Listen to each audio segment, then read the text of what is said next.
Welcome to another episode of the Iron Forge podcast. This is a podcast where I interview clients, entrepreneurs, team members, and investors to hear their unique take on entrepreneurship and the startup community. My name is Chris Roach. I'm, of course, your host, and I am delighted to say that I am joined today by one of our more recent clients, a true trailblazer in the music and event industry, Michael Saulpaugh from Elegant Music Group. Welcome to the podcast. Yeah. Thank you. Listen, Chris, the people are going nuts. Okay. The people, I've been reading the Twitter chats, the internet is lighting up for you, the host. Okay. So I'm good. People don't want to hear about me. We want to hear about you. We're reversing this today, aren't we? You open your mouth and you sound like $1 million. I mean, I could say something, then you could say it and people go, wow, isn't that guy so interesting? Where are you from? Mate, I am originally from Manchester, England, and not Australia. It is probably the biggest misconception, I think, in American history is saying that I'm from Australia, because it is a recurring theme in the 7 years that I've been here. And I've tried to justify it. I've tried to say, oh, I lived in Wisconsin for 5 years, and it's a Wisconsin twang with a Northern English accent, and that's why it sounds Australian. At the end of the day, it doesn't. You're just not aware of what an English accent sounds like, or an Australian accent for that matter as well. And that has been a recurring theme throughout my entire life living in America. But yeah, no, I am originally from Manchester, England.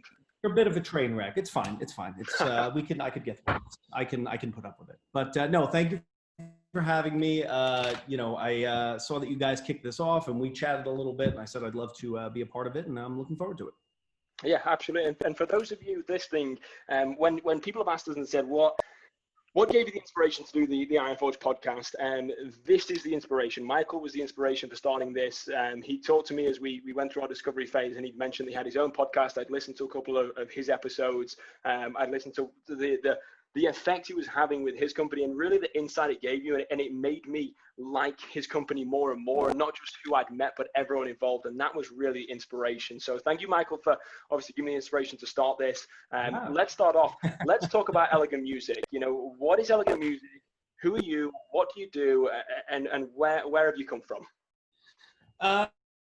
Okay, so I'll start with me, and then I'll work my way up to the company. So I grew up in New York State, and I moved to New Jersey, where my company is based now, Montclair, New Jersey, about 10 years ago. I come from a musical family.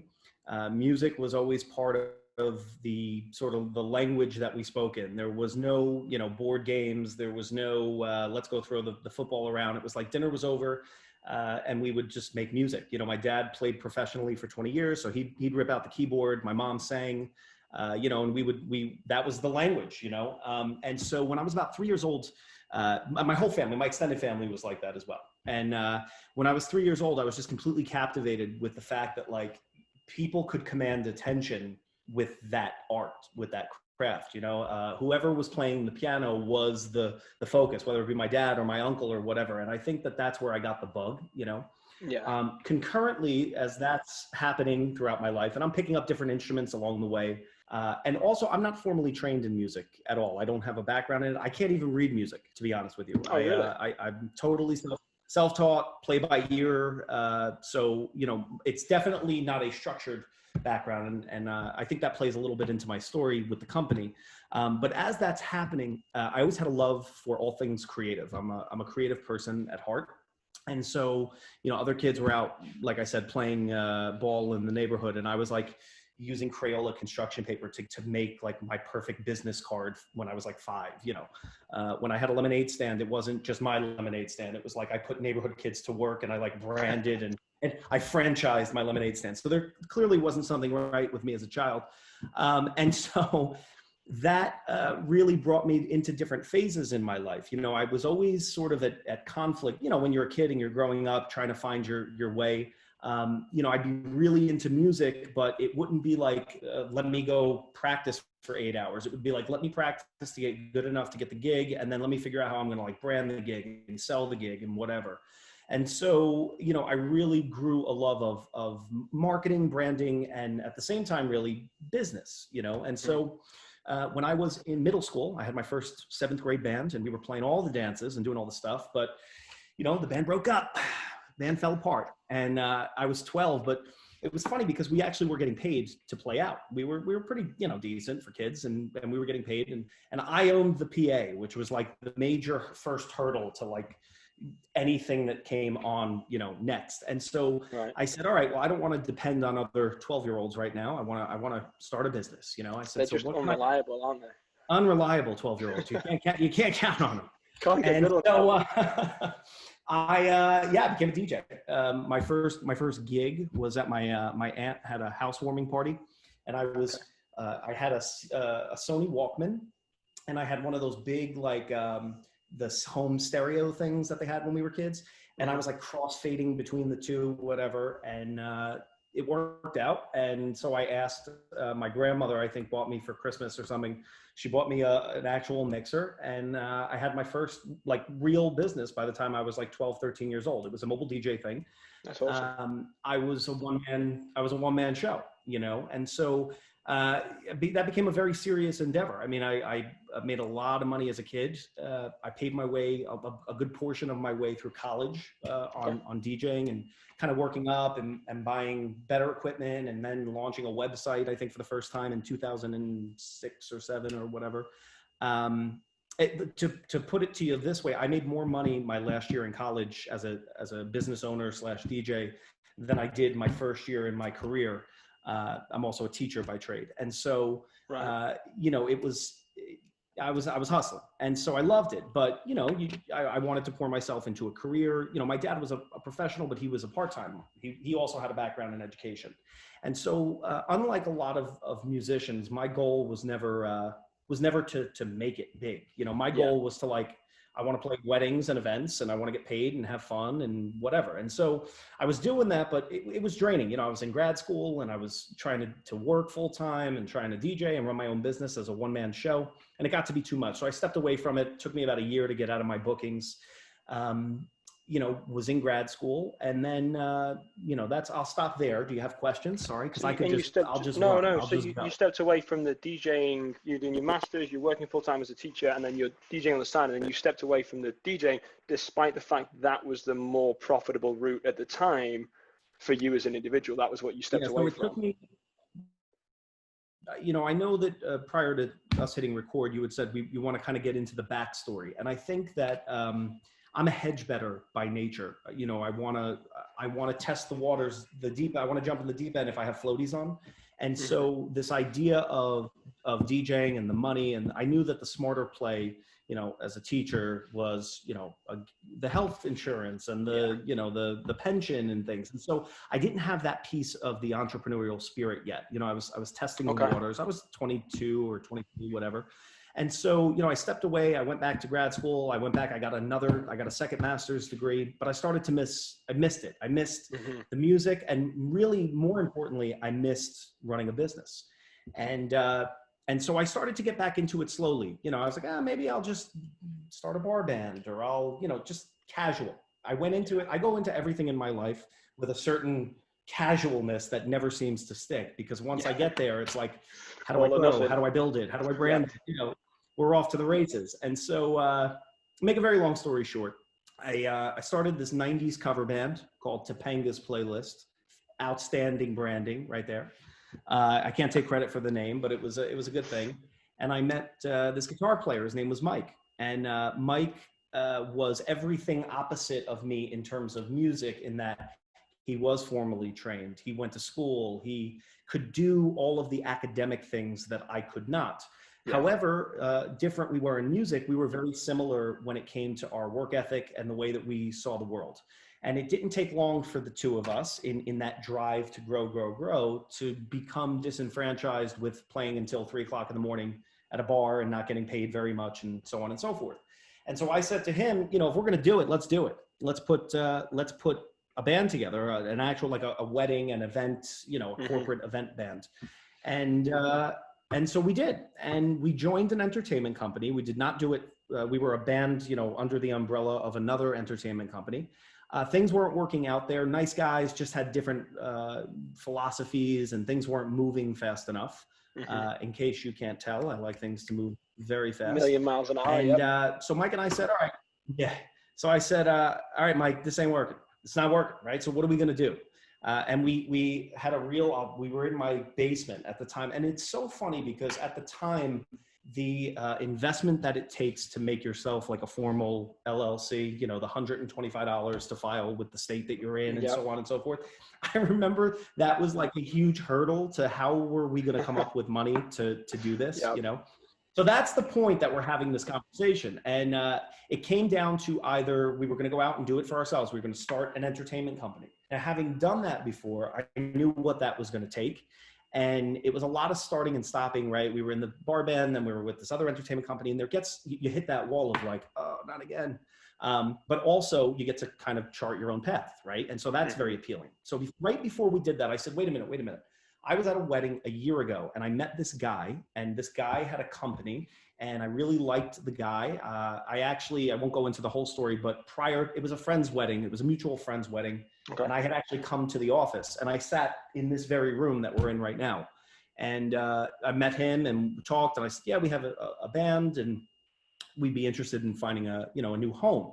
Now, what's very important is, there's a beautiful office here. There's like this exposed brick wall or whatever. The guys were all polished. You know my partners, you've met them. They're polished, educated guys, nice guys, good guys. And when I walked in here, it was the physical manifestation of the full-fledged entertainment company that I had wanted and dreamt about owning as a 15-year-old when I was my one-man mobile DJ operation. And so that was very like, oh, this is nice, you know? And so we decided we found home here, and we put our band together. And once I got in here, you know, I learned the business. I learned what I liked about it, what I didn't like about it. And again, because I have this background in branding and creative marketing and advertising, whatever, I just went off to the races. And I was like, I'm going to brand my band as the band. You know, you got to have us. And our marketing materials were different, and the way we sounded was different, and so on and so forth. And we started to skyrocket. We became the #1 booked band here. At the time, the company was owned by an older gentleman. Okay. He had started this business in the 80s. And it was really a glorified booking agency. He didn't really have tangible items. He had relationships with local venues. And, you know, clients, couples, corporate clients would go to the venue, they book the venue, and then they turn to the venue and say, who should we get for, you know, as a band? And they'd say, hey, go talk to this guy. Mm-hmm. And then he would work on the other side with musicians who had bands. They would supply him with marketing materials. And if he could pair the two, he'd take a cut. And that was the business model. Well, before I got here, obviously in the mid to late 2010s and into the early teens, there was a demand for DJs. And so he was working with my partner Tommy's company, which was a smaller company that was just based with DJs. And they merged. And so they were here, but there was this older guy that owned it. And, you know, nice guy, he's very gracious to us, but he and I had a very, very, very different set of philosophies when it came to what this thing is and what this thing could be. There was a stigma in this industry that weddings and corporate events is where people that were either past their prime or, at a dead end, this is where on the back end of their career, this is where they were coming. And here we are, a bunch of young guys. We're all the same age as our clients getting married. We're all getting married. And it was like, well, that's kind of glass half empty. You know, we don't want to do that. We want to really change that stigma. And I got involved here. The more I marketed my band, the more the company here saw it was working. So I took on more of the marketing. My partner, Mike, came in and started to take over all of the musician staffing and contracting because he had a formal background in that. And, you know, a year went by and we blinked and I went, wait a minute, you know, the guy that owns the company is sitting in the back office on C-SPAN or whatever. And here's all these young bucks out here caring so deeply about the company name and our messaging and what we were doing. And like, why don't we do this for ourselves? You know? And so myself, Mike, and now our partner, Tommy, who was like the head DJ, head of the DJ division, we approached Tommy and said, look, we think we should approach the old man and buy him out, you know, make him see if he'd be interested. And so we did. And the whole reason why I told you that is, you are seeking to interview entrepreneurs who start and grow and build. And we've done all of those things. Our year over year growth, we're up 55. We grew 55% in our first year, and we're set to outdo that this year, even given the pandemic landscape. Yeah. However, the unique thing that I feel like we bring to the table is this concept. We've been playing around with this, starting a 30-year-old business. You inherit this, and so there's lots of things that you can hurdle and jump over, but you take on a lot of renovations too. It's like buying a house, right? Yeah, exactly. Yeah, and it's not always a new build, and that's I think a lot of the people listening to this podcast, a lot of our clients are coming into us with the new build situation where, hey, I've got an idea. I think it's $1 million and I want to build it and I want to take it to market and I want to fundraise and I want to be the next Facebook. That's great. We have a lot of clients who have done that and been very successful. We have a lot of clients that are now coming to us and saying, hey, we've been doing this for the last 10 years and we're ready to inherit this and really go. And like you say, whether that's, it's been a shift in management, a shift in who's running the business, perhaps younger individuals have taken over that, but having the leap of faith, and not necessarily the blind leap of faith, but just being able to take that jump and say, hey, we think we can do a better job than this. How scary was that for you to go and finance that and presumably, finance it between the three of you and say, hey, we're going to buy you out and we're going to take on all of the risk associated, because when it's not your business and it doesn't do well, you go and get another job. And that's fine. And we have, I always say this to, a lot of my friends that, a similar age to me, went to school with, they all say, well, how is it, owning a business and working for yourself? It's great, but you take on all the risk. So at the end of the day, if we don't hit a certain number of sales this year, or we don't hit whatever else, or we don't hit, we don't get your project complete on time, that's my business and my risk that, that we take on as the partners of this company.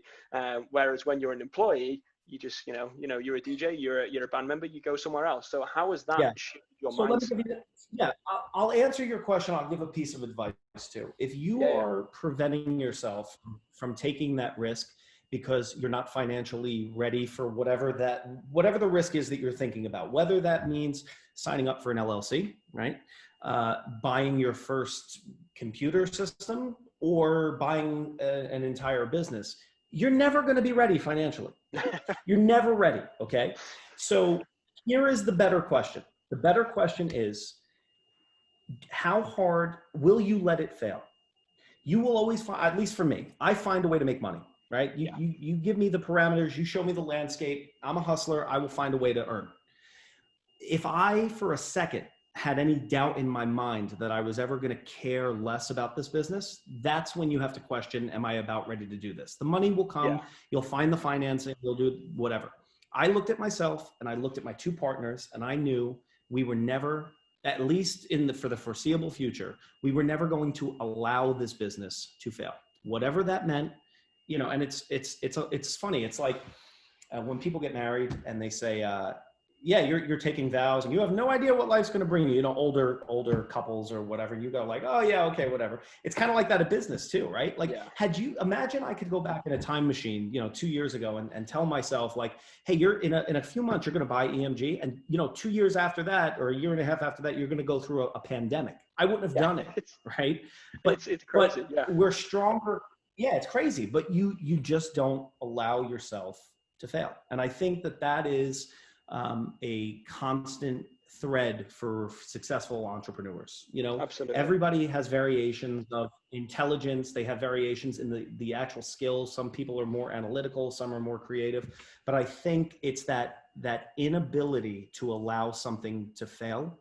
That is the great separator. And so if you're listening to this and you're wondering, how do I make that next step? In 2.5 years' time, we went from, not being able to, or not knowing where the funding was going to come from for $125 filing fee to running over a $2 million a year business and being one of the largest entertainment companies in the country.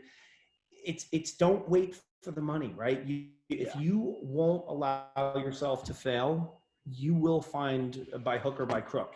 Now, with all of that said, a lot of luck was involved too. A lot of luck, right? And so I mentioned before, I was missing that piece of that how do you take the risk? How do you take the leap? How do you make the jump? And I've gotten better at that. I'm still not like, let's go out into the cold and figure out how we're going to build a house or make it an inn and make money from it. I've gotten better. here was the real secret to my growth, personal growth. I learned that it was okay to lean on others. That was it.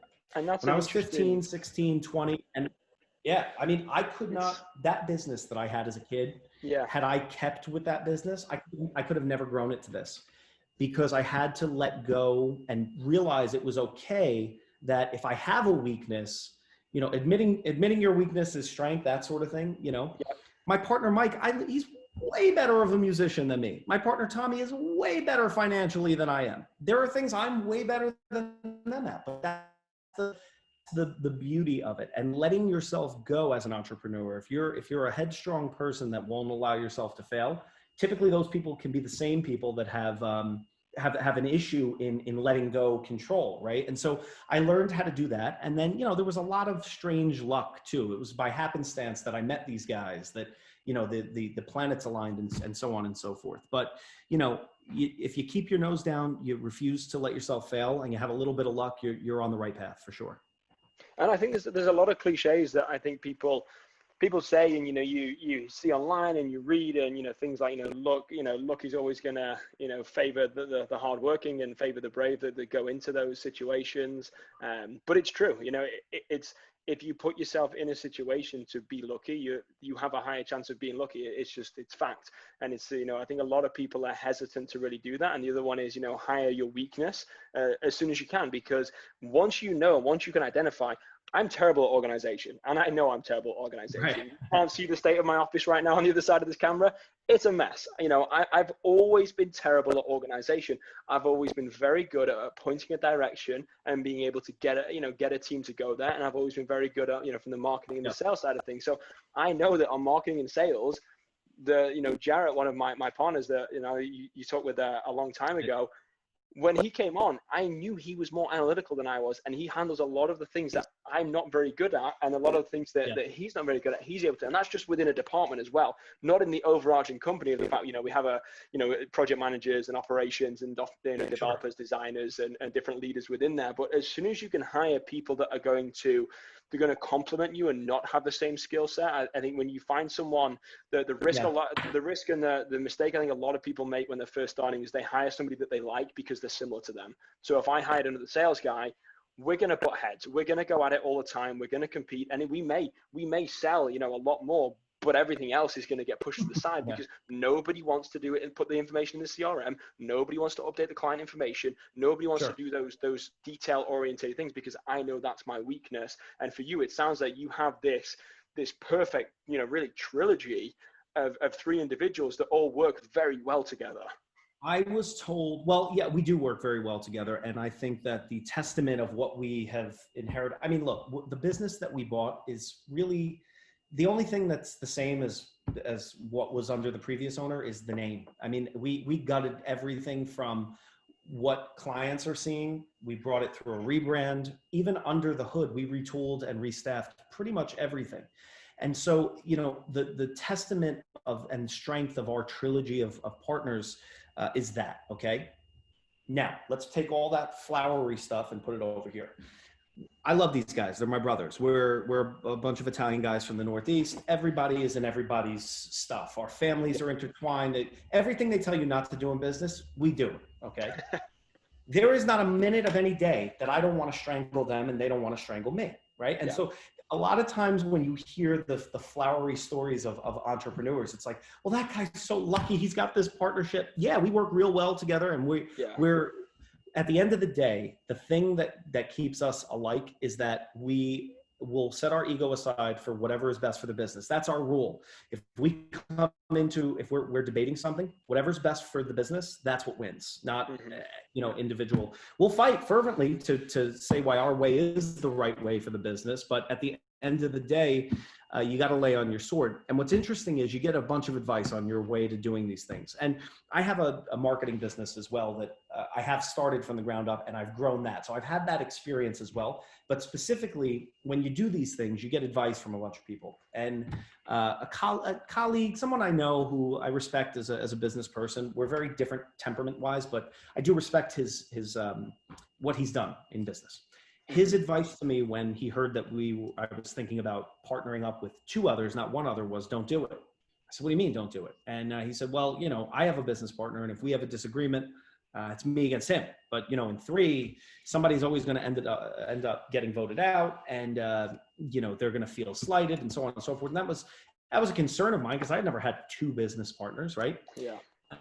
We unconsciously and unspoken, we have made every single decision unanimously. And we don't make a decision until it's unanimous. And that's just something that we've fallen into. I don't know if that's a general respect for each other. I don't know if it's our process, if we just, keep talking about issues and changes and whatever we're talking about down to the lowest common denominator. But my point is that you will get advice from people all the way. And again, you have to go, you follow your gut. You got to follow your gut and know yourself and know what you're capable of and what's going to be a deal breaker for you, what's going to work, what can you live with. And, it's a delicate balance for sure. And in those situations where yourself and your 2 partners, if you do have a disagreement, how do you resolve that, and what steps do you take to make sure that you are unionized? Because presumably it can't start off with everyone being, on the same page with every single decision. There must have been things where you said, hey, I don't want to do this, or I don't see it quite the same way you do. How do you as a company and as 3 of you actually get to a point where everybody is on board and everybody is happy and not feeling shafted? I think it's much easier now, 2 years into this, than when we first started and when you first come to those things. Because now we have a little bit of a track record of, hey, remember when you didn't think that this was the right way and I nudged you and we did it and it worked out, so we have a respect for each other. But I don't know if I can encapsulate it. We're very good at communicating with each other. Okay. Painfully good at communicating with each other. We have a partners meeting every week, which is funny because, again, like we work 12 hours a day, and then we get out of here and like we'll all go over for dinner and everybody's so we're together anyway. But we try to have this standing partners meeting every week, and whatever the issues are, at the end of it, we always do like straight up an emotional temperature check. Like, how are you? What's going on? What's happening? Because what we found is when you bury that stuff and you don't talk about it, it could be the slightest little thing, then it erupts. And we've had that too, so I think our communication is really good, whether we know the other person wants to hear it or not. We love each other and we care about this business. And so it's a process, my friend, but we're committed to making it work. Yeah. Now, I didn't know this was going to turn into therapy. This is, you're like, are you going to bill me after this? This is yeah. I'll bring you, there's a couch behind you. You can lie down on there. Yeah. It's no, I mean, I think it's so. I think it's a very important lesson, because I think a lot of entrepreneurs, and especially if you're a solo founder, because I've been there as a solo founder, and it's when you're a solo founder and you're doing everything yourself, and you make all the decisions, and you also bear all the responsibility and the burden as well. When you go there, when you then start to work with different teams and you're in there, and again, so my role, I moved from the CEO of a company to the CRO. So I'm no longer in charge anymore. And that for me was an adjustment, because suddenly now I'm sitting there going, I don't get to make all the decisions. I might still act like I make all the decisions. I might pretend that I do and tell my wife that I do. But other than that, it's not, I'm not in that situation where I can just say, hey, we're doing this because I think it's the best thing to do, because now I have partners to be able to have those conversations with. How many partners do you have? So I have 5 other partners. So there's 6 of us total. So there's 6 partners in there. We all have our individual departments and specialties. So whether that be myself as the sales and marketing, we have operations, we have our CEO, and we have our iOS, we have, and then 2 web, and then our CTO as well. So there are 6 partners that all make decisions as a group when necessary. And now again, we don't make a decision as 6 of us on everything. For instance, if I'm looking at something, that's my decision to make. And that again, that's where you have the respect between each of the departments and each of the department's head to say, hey, if Chris wants to do this because he thinks this is the right decision, we know on his track record, like you say, when you're working for a while, his track record has not let us down yet. And I know when when I have a different proposal and my CTO says, hey, we can't do it in this technology stack, far be it from me to try and counteract on why I think we should do it on this technology stack instead of another. But there comes a point, like you were saying, where your company gets to a size where you cannot make every decision. Right. And so you have to have that trust in others. So, I run basically the corporate side and corporate accounts and also all of our marketing. That's me. Mike runs really our sales and live. He's our live music director, so all things live music. And then Tommy runs the DJ division and also really the account management side of things for both clients and venues and so on and so forth. And there are days, there will be times where I make a decision and then a week goes by, I see these guys 16 hours a day. I go, hey, what happened with that? And I go, oh, I forgot to tell you, so it's not like we're running every little decision past each other, but the big stuff, you want to get your communication game strong. Absolutely, yeah, absolutely, and have regular communication. If you wait, to have a meeting every month, it's too much stuff has happened in that month to be able to have those conversations. It needs to be. I think a weekly is a very good way of doing it, so you can have regular communication. One thing that I did really want to talk about is from your perspective. You are one of our more recent clients. I think you signed at the beginning of July time with us. So you've just really started to get into starting off the design stage before we eventually move into the development. But you have been through the discovery phase. Now, when we talk about it internally, and I've interviewed, Kendra, Stanzana, and Jared and Nick already on the podcast, they've talked about why, as a company, we promote the discovery phase because, it's something where we see tremendous value for our clients. As a client that's been through that process, how did you find going through this discovery phase? Because it's not something that I've seen other software development agencies doing. And I think it's a little bit of a unique component to Iron Forge as to why we go through this phase. Yeah, so I loved it. And, we were very honest with you at the end. You asked sort of for some feedback, like, hey, did you find this process helpful? And we loved it because it left no stone unturned. Part of, as an entrepreneur, and like I said, we started a 30-year-old business because we did change a lot of things, but we knew what worked. And, we're working with Iron Forge. You guys are basically building us a new CRM database, events management, whatever you want to call it. It's our everything. It's where we live, right? And so we're on this very bad old platform that we inherited, and it's clunky and it's old, but the workflow and the functionality is the thought process behind it has been tried and tested over the last 30 years. We know it works, right? And so we're not cowboys slinging in saying we want to change everything. And so, these out of the box monthly subscription things, they weren't really going to work for us. And so our path, and sorry, I don't give short answers, but our path to Iron Forge began before we ever even heard those words in trying other designers and other development software firms and so on and so forth. And we learned everything about what we hated and what we didn't like. And because, you're promised custom, and then you have, like I said, 3 very laser focused. This is exactly what we want. Can you make this happen for us? And a lot of people give you the lip service. Yes, we can. And then you get into it and no, they can't, or they don't want to, or whatever the case may be. And, it was very hesitant. Like I told you, I'm a hedge better, right? And so we took a big leap of faith because it was like, Chris, you're saying all of these things, don't turn around. No, we won't. But suffice to say, now that we're in it, okay, that discovery document with the benefit of hindsight really flushed everything out, right? It really left no secrets for you, for us, surprises. There have been a few things that have come up, and your team has been great about talking about it. And I think the most helpful thing that it does for clients, and clients might not want to hear this, and I am a client, so I have free reign to say it, is it tempers our expectations, okay? Yeah. And that's very helpful because you might not like hearing that it's not going to do X, Y, and Z, but it tempers your expectations, and it prevents that I'm putting all my hopes and dreams into this thing and then being disappointed.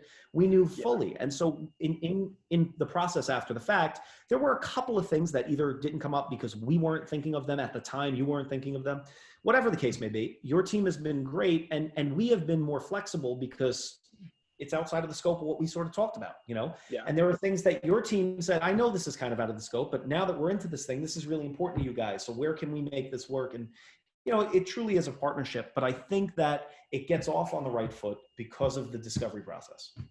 Yeah, also, and I think and again, I thoroughly enjoyed working with you throughout that discovery process. I actually had the pleasure of working directly with you on that. And from my perspective, it allows me to understand what you're building. And because one of the most frustrating questions I can tell you that I get asked from clients on, first, sometimes second conversations is, what's it going to cost? And it's, you're looking at it, I've absolutely Yeah. no idea what this is. I don't even understand what you're building. And yet, and Right. it's that, Yeah. but the stigma is, and like you found with other development shops is, I can tell you I'm going to build it for $30,000, and at $200 an hour, we can find out if I'm right or wrong. Now, the problem is when 90% of those are wrong, Right. Right. then Sure. suddenly you're either $30,000 into the project, Yeah. and you have a very difficult decision to make of, do we walk away $30,000 in, or do we continue to pay, $200 an hour and see if we can get there? Or what, or do we switch development shops knowing that we have this $30,000 project? Yeah. What do we do with that? And that, I think, is, for me, it infuriates me, when we have clients that come to us and say, hey, we've done this before, we know what the price is going to be. No, you don't. You don't know where you're at with this. We can scope this out for you. And then the end of that discovery stage, you can make an informed decision.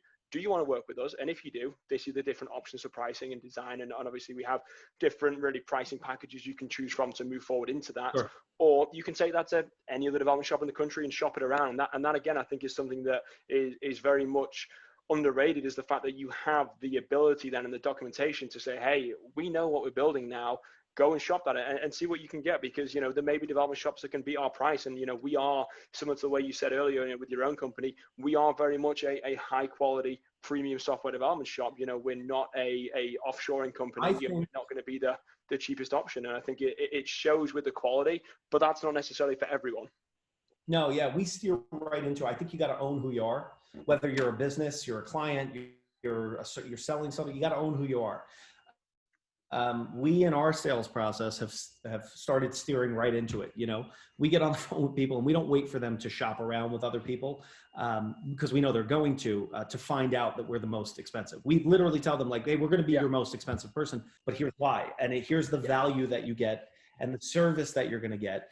Some people, at the end of the day, it comes down to dollars and cents, and they don't care, and that's fine. But at the same time, I would rather be very honest and transparent and set high expectations with a high price tag. But again, communication, right? Whether it's between you and I, me and my partners, us and our clients, I want to communicate very clearly.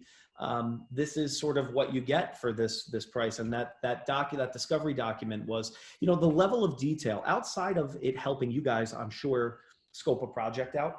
I think as the client, and maybe you're all very smart, or maybe this was a byproduct, but I think for us that helped the sales make the sale because of how detailed you were in that document. I think it shows the level of detail and thoroughness that whatever project you're talking about, you guys will bring to that project, and that was very helpful as well. Yeah, and that's really the consulting piece that we offer. Is there are a lot of things with software that aren't considered and thought about, and when clients come to us with original ideas, we know what you want to build, we understand it, but there are so many questions that we need to answer as we go through that process, and we need to say, hey, and clarify, is this exactly what you mean? Have you thought about doing this, this, and this? And even some of the recommendations with integrations, it just allows you to potentially save money here and then invest that into other places, which I think is going to allow, for your project. I mean, your project, I'm very excited to obviously in a couple of months see where that's going to be. I've seen some of the initial designs. I've seen some of the work internally, and it's gorgeous. I'm very excited to see where that's going to go, and I think it to ultimately a better product. One thing I do want to touch on, a lot of our companies have been unfortunately affected by COVID. Now you are a company that's in the wedding and event space. I don't think I could name a company that I would imagine being hit harder than someone in that space, besides from possibly restaurants. How have you got through what's going on right now? How have you managed to not only stay afloat, but continue to thrive in this economy? And what advice do you have for people that are perhaps staring down this dark tunnel right now where it doesn't look like there's light at the end? Okay, so, I've been doing a lot of reflecting over the last couple of weeks, because very slowly but surely our events are kind of coming back. Like, for example, this is our busiest weekend that we've had since the shutdown. We have 7 events this weekend. A normal weekend, like under normal conditions, this weekend we should have had about 25 to 30 events, right? So it kind of puts it in context. And, there does come a point, I struggle a lot with patting myself on the back. Like, I take my business very seriously. I do not take myself seriously at all. And so it's hard to sit back and go, wow, we're doing so well. But we really are in comparison to our competitors. And it's been a series of long, hard work and tough decisions. I mean, it's easy now to sit back and go, well, we changed this policy and we got out in front of it and we talked, we made communication with our clients top priority to not allow cancellations and so on and so forth. And that's all true. But like, man, we a lot of sleepless nights, you know. This industry will be the last to come back. Even restaurants will come back before us. You know, we're playing to crowds of 300 guests, you know, on a dance floor. We're going to be the last to come back. And so here is kind of our philosophy. And there are lots of little things, and I could get into the minutia. Like I said, we got out in front of it and we changed our policies of our non-transferable deposits so that people could move it, so we could move it and keep it as opposed to losing it. There's a lot of little things that we did like that. Here's the biggest difference, okay? We had this aha moment. And it wasn't like we just said it to each other, but we looked around and we looked at our competitors. And they were holding like Chamber of Commerce meetings for DJs, essentially is what it is. But, you know, everybody's, how are we going to survive? And how are we going to get together? And they're talking about, you know, all of these. And I mean, just as a nature, I'm a very competitive person, not athletic at all, but very competitive. And I don't want to, like if all of my competitors are on a Zoom call, then I can't think of a worse place that I would want to be. Right. Yeah. And so I was like, when I saw what they were doing, I realized that they were hoarding what they had, right? They were figuring out how they were going to keep what they had for fear that they wouldn't be able to bring in new business and new money. And by doing so, they were focusing their time, their efforts, and their money on that process. They were fighting with clients who wanted to cancel. Then the clients were ripping them apart in you know, all the wedding wires and the knots and so on and so forth. And I'm looking at it like, hey man, just like go out and get new. And so that was the big aha. There were hoarders and there were explorers. And I'll touch on that in a second. And I'll tell you why I have this cheeky little phrase for it. But we doubled down. We audited our operation. We went on a complete austerity budget. As where can we trim? What can we trim? Mm-hmm. And then rather than taking all of that money and mising it and saying, okay, we've saved X amount of dollars, we reinvested it on the things that were going to give us an ROI. And so we doubled down on expanding our offerings to doing virtual. We did virtual parties. Then when everybody else started doing virtual parties, we said we're doing virtual productions. And we brought in video people and audio stuff to make it look really good. Just anything that could be different. We did the SEO and the just you name it, the digital marketing stuff that we were already doing. We just refined and we did all of that. And we put our efforts not into fighting clients who wanted to cancel, but into selling and bringing in new clients. The other big piece of this, and I cannot take the credit on this, this was our illustrious finance team led by our finance director. We changed the way that our contract payments were made. And so we basically operate our business out of the deposits and the profit comes in on the back end. And so, you know, there are benefits and disadvantages to doing it kind of both ways. But for us, if we could make new sales and bring new money through the door, we can keep the lights on. That's what it came down to. Yeah, we're back-ending all the profit, right? We're back-ending it. And when we can't collect it until the events actually happen. But for us, it's really been very helpful. And we've watched our colleagues in this industry, our competitors, literally many of them are closing up shop. And we have kind of kept pace, and we're still on pace for our annual goal and projection that we set, you know, last winter. So it's been good. It's been helpful. And how is that going to potentially slow down growth by backloading profit? Because it's a strategy that obviously is going to allow you to continue operating at the same size you are right now. But you told me that last year you had a 55%, you know, increase in growth. Can you do that again next year, or are you basically saying, hey, we're going to stall for a year, get through the shitstorm, and then we're going to start growing again? Yeah. So, I mean, the rubber's got to meet the road. I mean, if you sell $100 a year, it's a lot easier to double your business than it is when you're a $2 million or $4 million a year business, whatever, right? So we have no like rose-colored glasses on when it comes to that. This has definitely slowed us down, but it has not stopped us. And because everyone else has been so negatively impacted, you know, and they're closing their offices and they're downsizing, there is more market share for us to grab.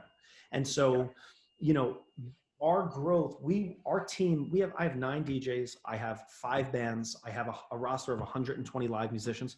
We're not at our bandwidth of capacity yet, right? And so we can continue to grow without massive reinvestment right now. We can do that if we smarten up and, up our close percentage on leads and so on and so forth. So we can still grow. Will it be at 55%?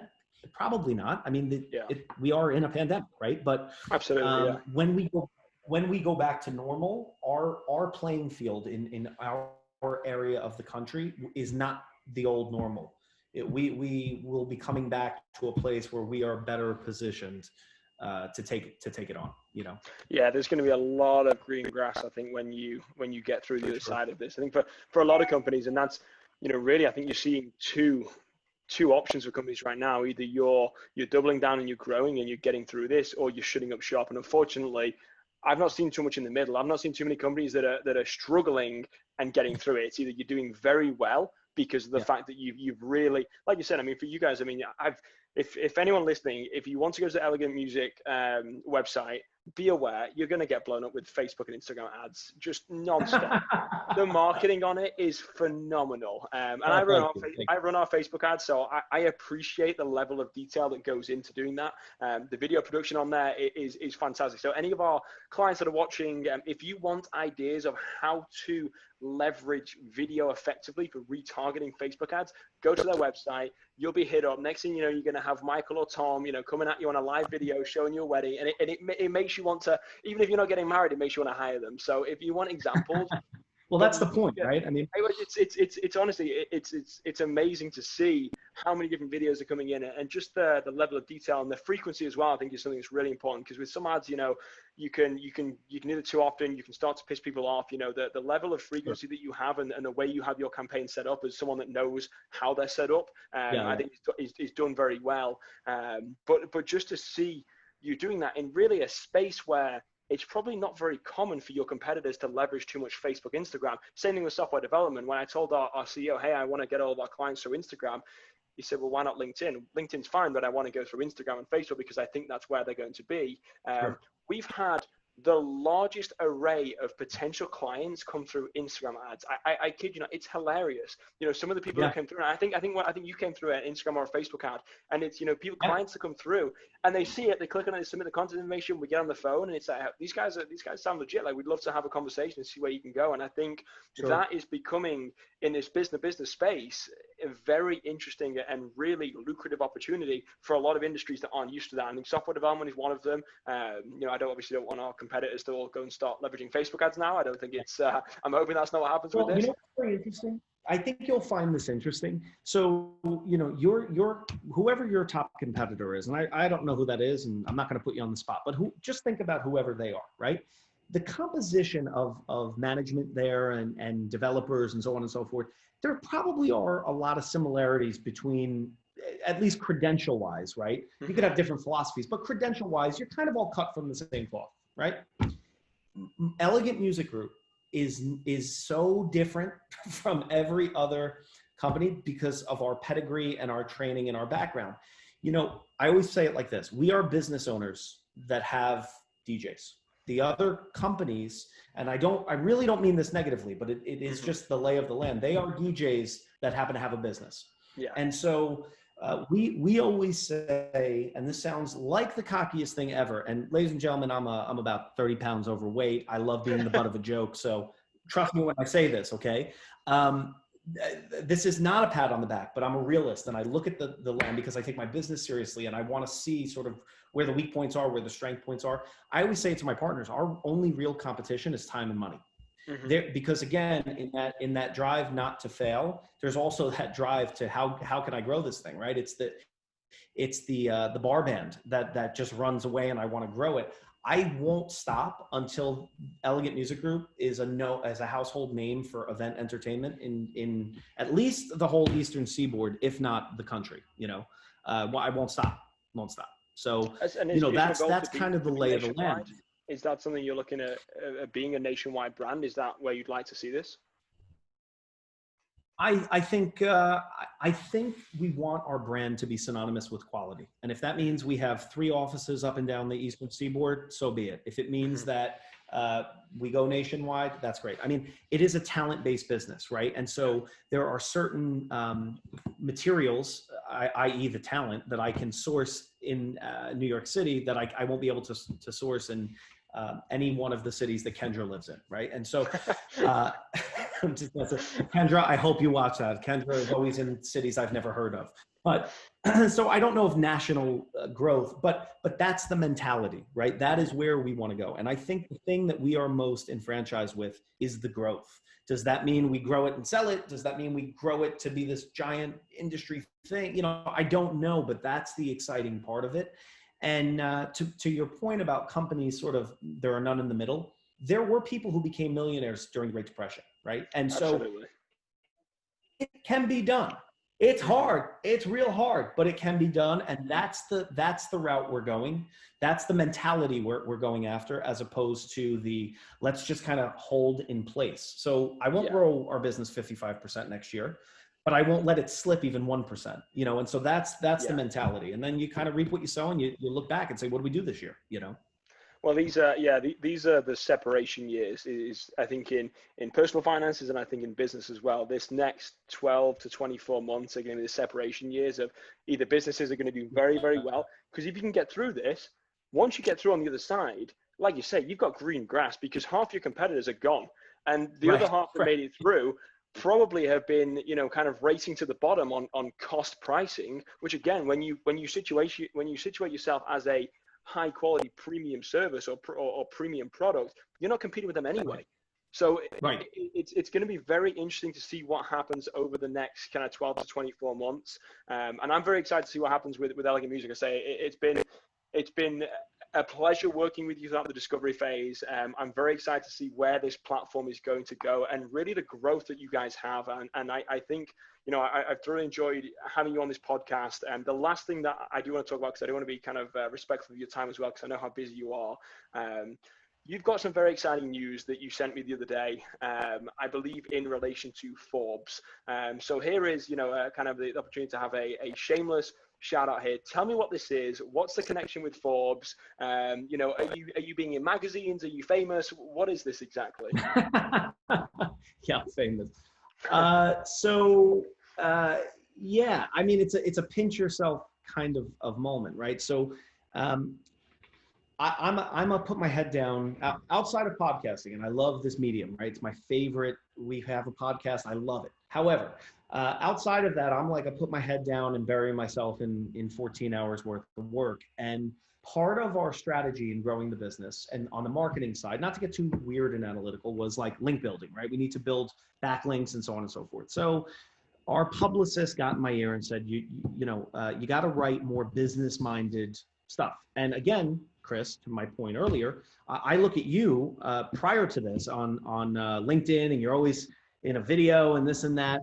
I admire it. I couldn't do it. Like, that's a very uncomfortable position for me. Like, I'll sooner make an ass of myself in a funny video that we put out to our clients than I will do that, because I'm not comfortable in doing that, right? Yeah. And so she got in my ear and she's like, too bad, you have to, you know, you got to put out some business content that I can farm out and whatever. Okay. So it really started as she gave me a task to do. She's like, write a business article. I was like, all right, I've never done that before. Okay, hoarders versus explorers. And I talked just about the shifts of what we were doing. And to be quite honest with you, this is a world premiere of this opinion. When I read my own article, I read it back and I'm like, I didn't really say anything of real interest in here. You know what I mean? Like, to me, it was like the being up, staring at the ceiling at 3 a.m. and thinking about the business. That doesn't all translate in this, because it's this nice, neat little written thing. Well, it's gotten great reviews, right? And so somehow Forbes found it and they read it and they said, hey, this was really of interest to us. We'd like to invite you to apply to join the Forbes Business Council. Now, anyone can go on and apply, all right? They invited me because they found this thing. Again, I'm like very uncomfortable with this. So the publicist is like, you need to do it, whatever. Okay. So they put you through the ringer. You know, there are certain benchmarks that your business needs to meet, and it's only like C-suite level, whatever, and blah, blah, blah. and we got accepted. And I say we because it's my name on the thing, but it is a collective win for me and my two partners. Because again, I couldn't really do any of this without them. And it comes with a whole host of networking opportunities and speaking opportunities.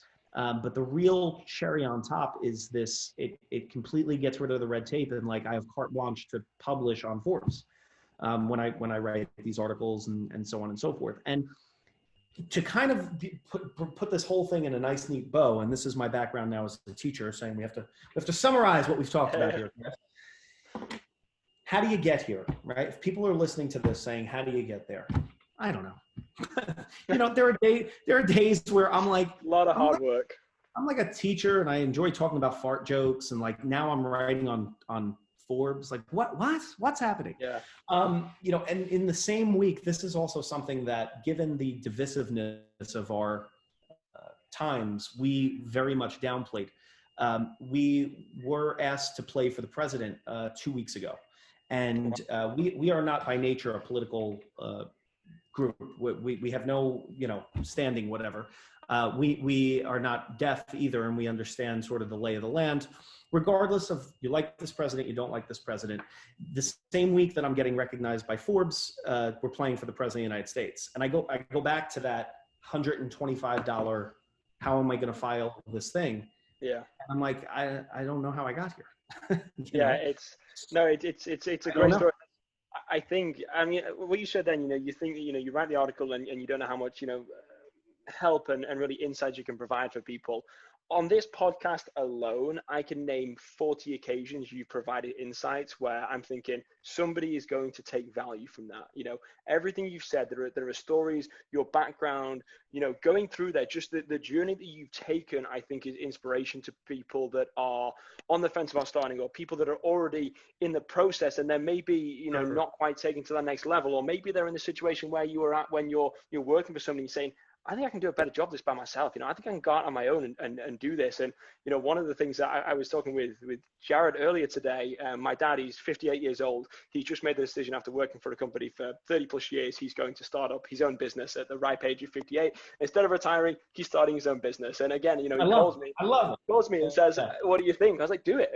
Why not? Why not do it? And that's the mentality you need to have. And, I've thoroughly enjoyed the interview on this. It's been an absolute pleasure. So thank you for taking the time out of your hectic schedule to and look, man, if I can pay it forward at all, this whole like business foray, because again, at the end of the day, like I was a DJ at 12 years old and now we're here. And so you don't stop to think, again, don't take myself too seriously. So I'm like, well, what do I know about business, But apparently people like to hear some of this stuff. And so in paying it forward, if anyone watching, listening wants to contact me, please don't hesitate. It's events@elegantmusicgroup.com. I'd love to just hear about your business and chat in a very non-threatening sort of way. I'd love to shoot the shit and see what we could do, Yeah, and I will provide a link to that on wherever we post a video as well. We'll provide links to your website. We'll have every way of people being able to get in contact with you. And we will be posting this video and podcast shortly. If you are listening and you are out there and you are an entrepreneur, one of our clients, one of our investor networks, and you do want to be featured on this podcast, please reach out to me directly at roach@ironforge.co. Otherwise, stay safe, stay healthy, and we will see you next time. Thanks, Michael.